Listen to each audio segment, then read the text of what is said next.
Airlines policy question to keep customers fastened on times. Whenever seated, please take precautions when removing any kind of baggage of documents.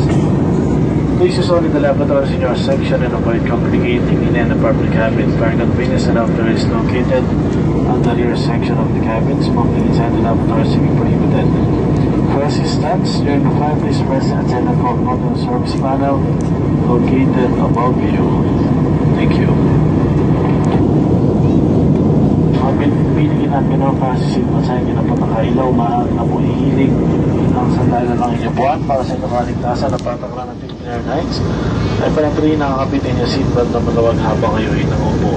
Mag-ingat po lamang sa pag-order ng bagay, masita sa lalagyan ng mamiwasan ng pagkahuli ng mga ito. Para po sa inyo ang ginawa ng laboratory o